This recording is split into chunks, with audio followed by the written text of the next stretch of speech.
Bismillahir Rahmanir Rahim. This is the English translation of the Majlis of Hazrat Maulana Qamar Uzzaman Saheb Damat Barakatuhum, which took place on Monday morning, Monday, the 9th of October 2023, corresponding with the English date 23rd of Rabiul Awal 1445. Now Hazrat Wala here is saying that this silsila and this pattern of us sitting down and having this discourse and majlis is already far back dated from the time of Hazrat Maulana Shah Wasiullah Sahab.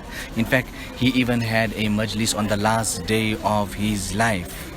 Nevertheless, I've taken out this kitab and let's see what can I read from there. The kitab Hazrat Wala is referring to is Maktubat-e-Ma'sumiyah, and regarding the same Maktubat-e-Ma'sumiyah, this particular kitab, Hazrat Tanvi has said very high words.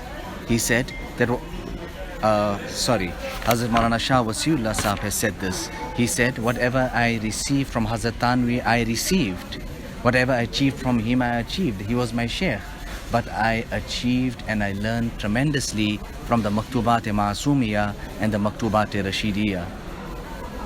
This kitab deserves that we read it and we listen to it. Khaja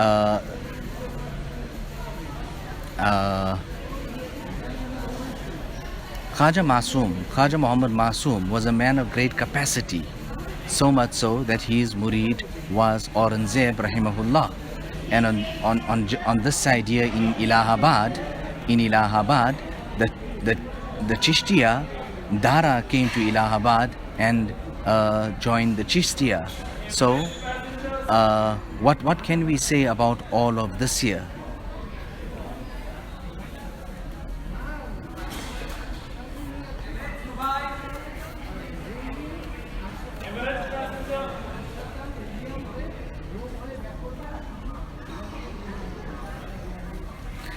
Now here, Hazrat Wala is speaking so highly about Allahabad, this city and this place itself.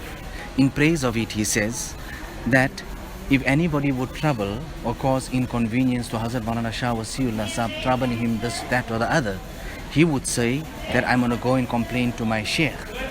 What was he referring to? He was referring to that personality who was buried in Allahabad, the great saint, Hazrat Shah Muhibbullah Alahbadi. Meaning he had so much of aqidat and faith in him, meaning that you people are doing this to me. Let me go to his graveside and tell him, Hazrat, this is what these people are doing to me. So Shah Muhibbullah Alahbadi of the Chishti Silsila was a man of great capacity. You know, when he went to his sheikh in Gangoh, Hazrat Wala puts it in these words, Tel batti durust karke aaye.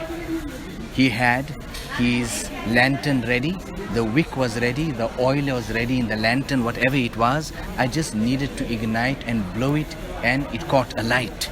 Meaning he came in such a way, and in a short time he was blessed with that of ijazat. Somebody asked Hazrat Khaja Muhammad Masoom about what is this here about one person being in the Chishti Silsila and after that in the Naqshbandi Silsila as well. How is this? That's one chain going up and this is another chain going up. So he gave the example of Sangam, where in Allahabad the waters of these two huge rivers come together, and he says that how do they come together and how do they meet? Similarly is that of Chishti and Naqshbandi. That's the example that he gave.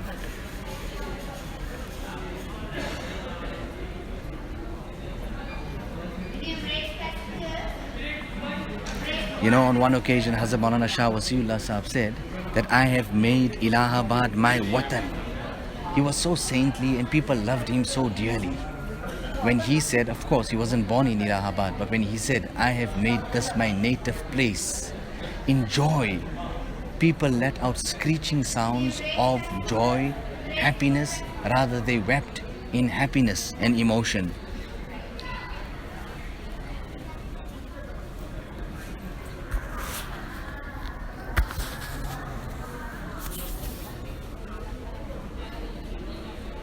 You know, Hazrat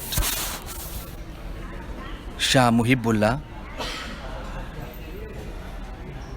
Alahbadi, when he came here, he would say that regarding the Sima and the Qawwali, etc., he says, neither do I make inkar and reject totally, and nor do I participate as well. Na inkar, na karna. Nevertheless, after a few days, the same personality, Shah Muhibbullah Alahbadi, as we say, that he went ready there. The Sheikh just had to blow and the flame of the love of Allah was ignited in his heart. So people had ishkal. They were murid sitting in that khanka for years and years and were not blessed with khilafat. But what did the Sheikh say?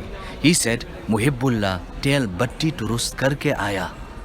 Mujhe aag lagani thi, laga diya. Listen, Muhibbullah came, everything was ready. His lantern was there, the paraffin was inside. I just needed to ignite and put the fire. I done that and it caught alight.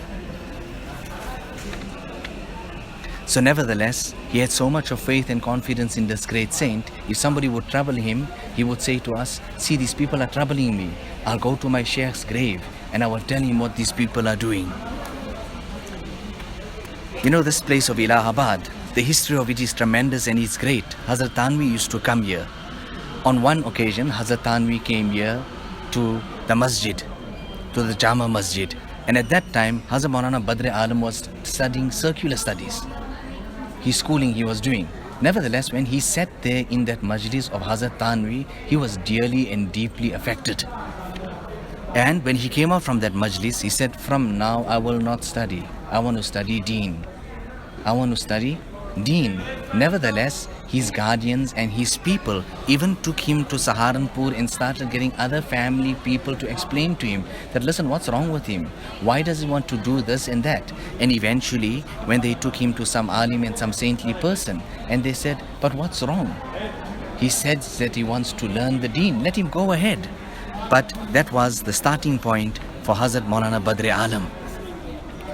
Maulana Badr Alam. So Hazrat Wala is speaking about all these incidents that took place in Allahabad. Hazrat Maulana Badr Alam wrote the Tarjuman Sunnah, and he put it in such a way, it's a kitab of great capacity, great nur and barakat. And he said that if Imam Bukhari had to establish the abwab of this kitab today, the chapters, he would have established it just the way I done it. Just the way I done it. Nevertheless, Hazrat Wala then concluding on that says, may Allah Ta'ala let us take great benefit, let us be affected truly, greatly and tremendously from the ruhaniyat of this place and the shuyukh. So this particular city regarding ilm and knowledge is munfarid. It is one of its kind. You know, Hazrat Maulana Shah Wasiullah Saheb found this malfuz of Hazrat Maulana Muhammad Hussain Allahabadi. Sorry, it was Hazrat Maulana Shah Muhibbullah Allahabadi. And what was it? That har sahi baat kahi nahi jati. Every correct sentence, every correct thing is not spoken about. Every correct thing should not be spoken about. And then he went on to say, see, in ghibat, you are backbiting, but exactly what you're saying is true. It is in that person. So we come back to the top part there again. Har sahi baat kahi nahi jati. Everything which is correct also should not be said. Should not be said. जिसमें फसाद है तो सुकूत इख्तियार करना चाहिए. If you know and you know that, listen, because of me saying this here, it is going to cause chaos, mayhem, confusion, sukut, adopt silence. Like how there can be so much of perfection in saying something good or something great. Similarly, on many occasions, there can be so much of perfection if a person adopts silence.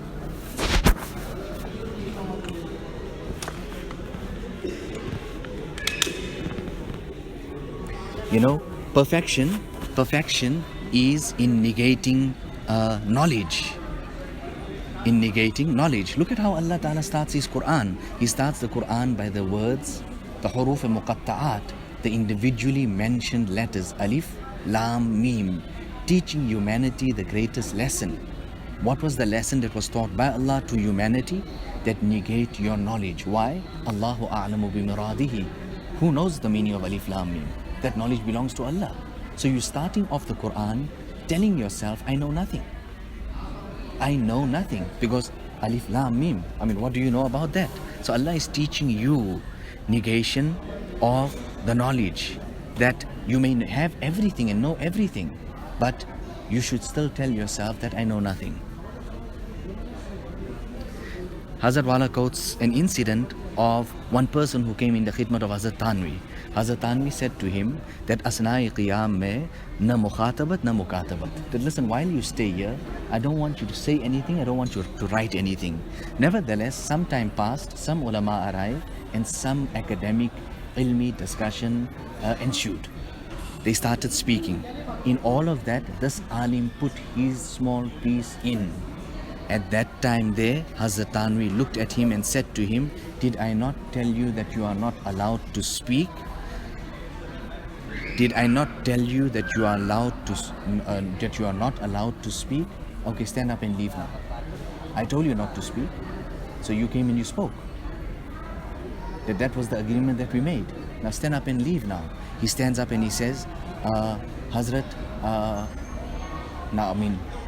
you're taken to task. Hazrat, I forgot. But when he's asked to leave at that time, he said, okay Hazrat, I'll tell you the truth. I'll tell you the truth. I didn't forget.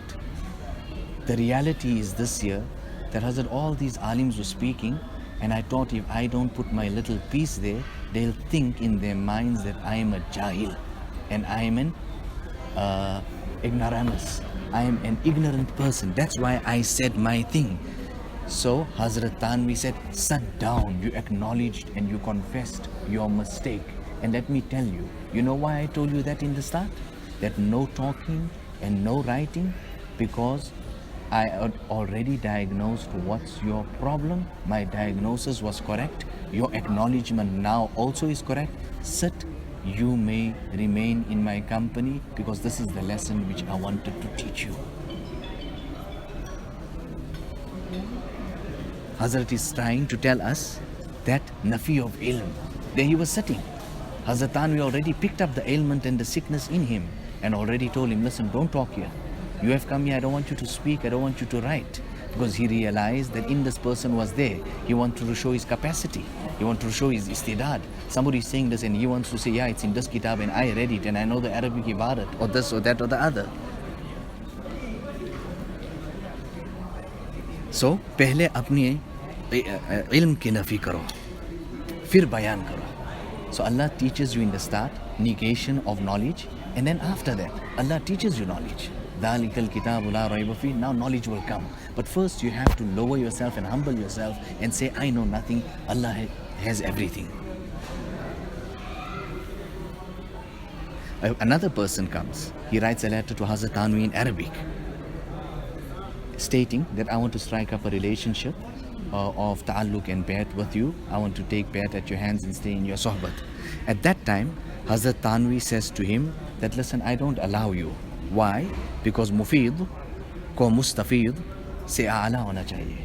The person who is imparting supposed to be higher than the person who is receiving.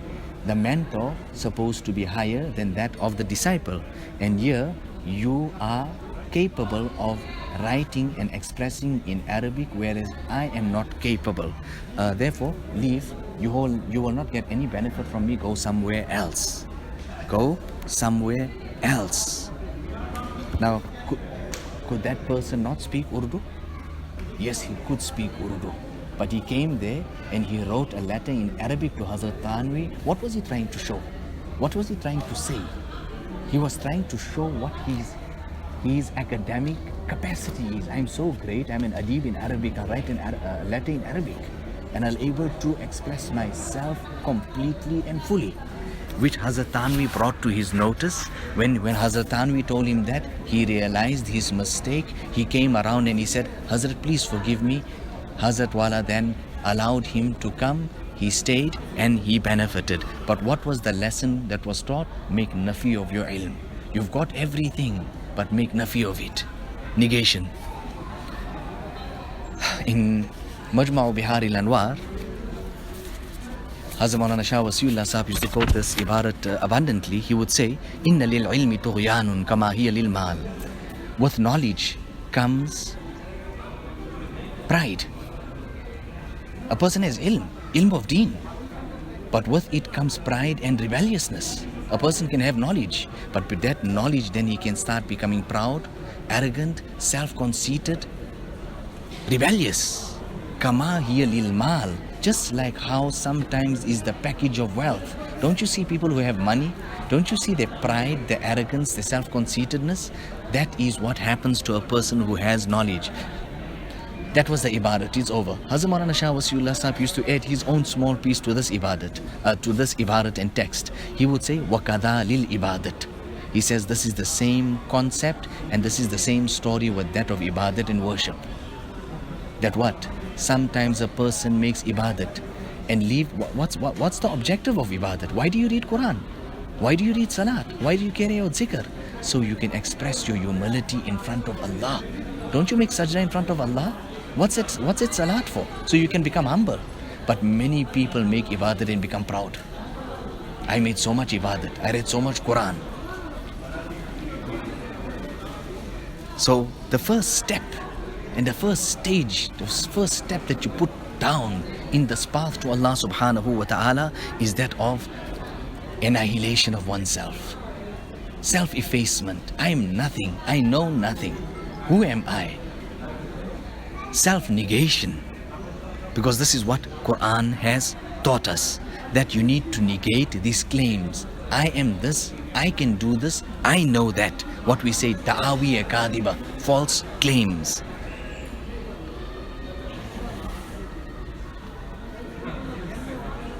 Nevertheless, people came to Hazrat Maulana Shah Wasiullah Saheb because he was an alim par excellence. Allama Ibrahim Balyawi, who was his own ustad, came there and sat with him. But when he came, the student now becomes the mentor and the ustad becomes the murid, because he realizes my student has some other wealth with him. I taught him book knowledge, but he's got something of the heart.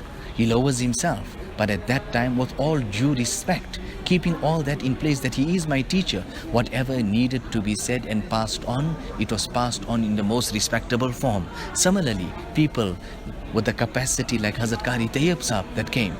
Hazrat Maulana Shah Wasiullah Saheb didn't even know he was a teacher of Hujjatullah al-Baligha. When he comes and sits like how a little child sits in the maktab in front of Hazrat Maulana Shah Wasiullah Saheb, with that adab in front of this great giant, he opens up the Hujjatullah al-Baligha and starts teaching Hujjatullah al-Baligha to the master teacher of Hujjatullah al-Baligha, who is the teacher par excellence, the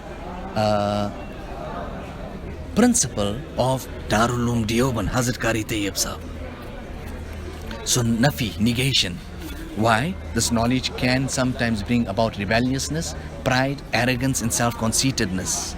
So anyway, Hazrat Wala is going back to that incident, saying that the one who is imparting, the mentor, supposed to be greater than that of the disciple. So he said, go from here, you will not benefit. So what was he trying to tell him? Take that out of you. Take that out of your head. Humble yourself. When you humble yourself, then something will come and you learn something. Many people carried out ibadat, but they had naz. I carried out so much ibadat. I read so much Quran. They got that in their head, due to which they were destroyed. They lost everything. They fell down from there. Don't you read the kalima? Your kalima, the greatest article of Islam, kalima tayyiba. La ilaha. What is la ilaha? First comes what? Negation. And second comes what? Ithbat, affirmation. La ilaha, none worthy of worship. Illallah, confirmation, but Allah. So first comes negation. Negate whatever you have and confirm that everything is from Allah. Whether it's knowledge, whether it's what. That's the kalima teaching you that. So, It's simple. Hazrat Wala is giving a beautiful, simple recipe and making it easy for us. He says, you have the knowledge. The knowledge is with you. You know you got that knowledge. But attribute it to Allah and say, Allah gave me this knowledge. Don't attribute it to your own mutala, to your own mehnat, to your own. Don't say, this is the fruits of what I have done. Say that Allah taught me, Allah gave it to me, Allah.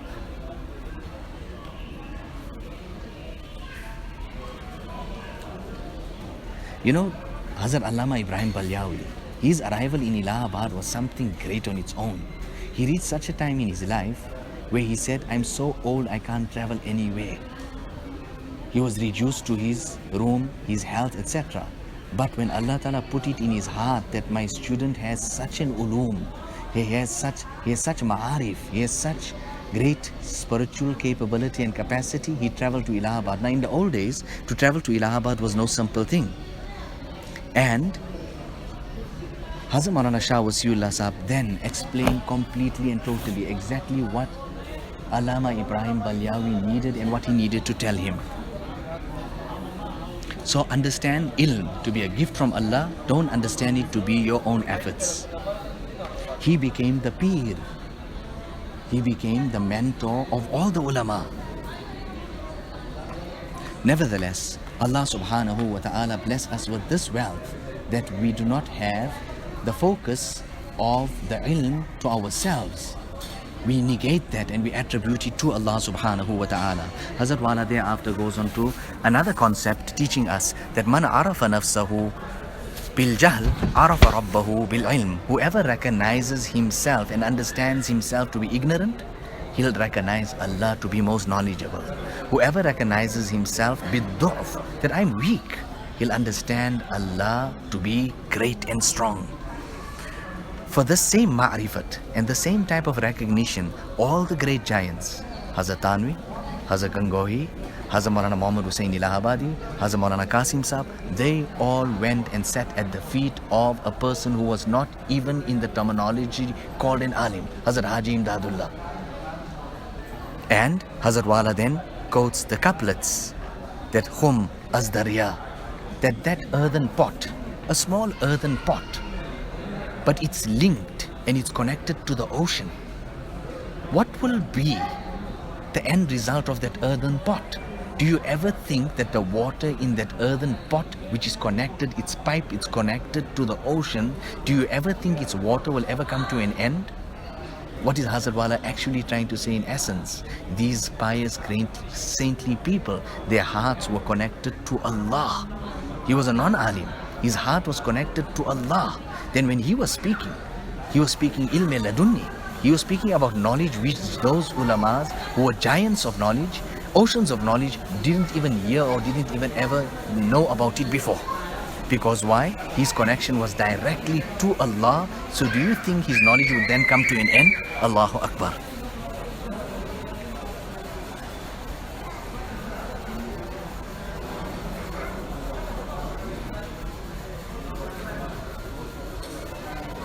So this path to Allah subhanahu wa ta'ala, correct it. This quest and this path that you are treading, correct that, and you will receive everything. Jisne mitaya apna namo nisha haft iqlim ka bana sota. That person who erased himself, self-effacement, humbled himself, lowered himself, Allah made him the greatest then. Allah gave him honor. That was the couplets of Hazrat Maulana Muhammad Ahmad Sahab. Now what about Hazrat Haji Sahab? He says, "Main to apna naam o nisha mita beta, shohra ura diya mera kisne." I lowered myself, I hid myself, I was low profile. I didn't want anyone to know me. I just wonder who made me so famous and who made me so popular.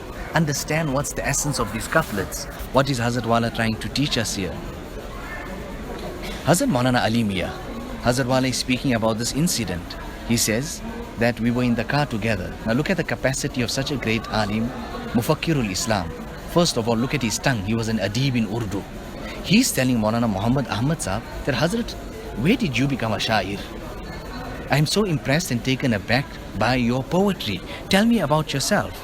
Hazrat Maulana Mohammad Ahmad Saheb goes on to say, Maulana, मैं तो गूंगा था.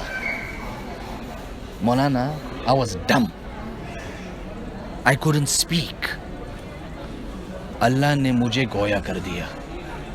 Allah made me speak. Now what deep words, if we can even understand how deep and what is actually being said by these waqiyat. Meaning I knew nothing. And nobody taught me. I had no teacher. I did not learn poetry. I was dumb. But Allah made me speak. He made his connection right with Allah. He connected his earthen pot to Allah, his heart to Allah. Then all that knowledge came. And then when he started speaking, people were baffled that the greatest orators of the time, the greatest, most knowledgeable people of the time are scratching their heads and saying, wow, oh no, what's happening here, man? What's this man speaking? So great, so tremendous.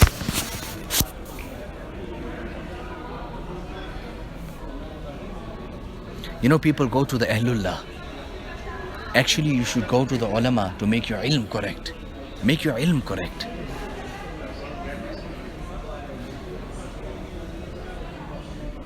Hazrat Thanvi, that was called the Mujaddid and the reviver of the time, what did he actually do? He rectified knowledge. People's knowledge was incorrect. And when we go to the Buzrugan-e-Din, what do? We rectify our knowledge and we rectify our amal as well. You know, Hazrat Haji Imdadullah used to tell these great alims, you know what, you people came here, you are so great, I'm supposed to actually come to you and learn by you.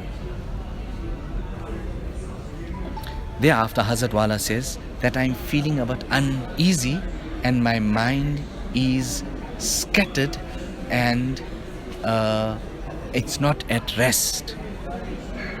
He says that, meaning referring to his own health. Nevertheless, Hazrat Wala thereafter then goes on to say, may Allah subhanahu wa ta'ala give us great affinity and munasabat, closeness with the knowledge and the ulum and the ma'arif of our akabirin. Allah ta'ala bless us with the ilm of Shariat, Quran and Hadith, and ilm of tariqat, how to tread and walk this path and get closeness to Allah subhanahu wa ta'ala. And let me tell you about Hazrat Haji Imdadullah. You saying that he's not an alim? We saying that. Yes, because Darul Uloom Deoband was not even there. Rather, Darul Uloom Deoband came into existence because of his dua. He sent Maulana Muhammad Qasim Saheb and he made dua and he said, go and open up and go and do this, lay the foundation. But let me tell you about his knowledge. His knowledge was nonetheless. Hazrat Maulana Muhammad Qasim Saheb used to say, people went to Hazrat Haji Imdadullah for the ruhaniyat or to correct their amal. I went to him to correct my knowledge. Now he was Hujjatul Islam, but he's saying I went to correct my knowledge. So don't add your own stories here. Don't add your own talks here. Whatever you need to pass on of ulum and knowledge, do that. What did Hazrat Haji Saheb do? And what did he say? And what type of capacity was then created in his disciple and murid Hazrat Thanvi, that he actually echoed some great words and glad tidings. He said this man has done such work that whatever was incorrect in the last 100 years, he corrected it. And he has done work for the next 100 years coming in front that nobody would have to do anything. People would just have to read his works. He's simplified it. He's taken out the rot and the muck and whatever was the incorrect practices that had crept into the system, and he had presented it clear and pure and beautifully. So nevertheless, correct your knowledge. Correct your knowledge. It is the duty of the ulama also to correct the knowledge of the people. Now let's make dua that Allah Ta'ala gives us afiyat, Allah Ta'ala gives us sahih ilm, and Allah Ta'ala makes our amal also sahih.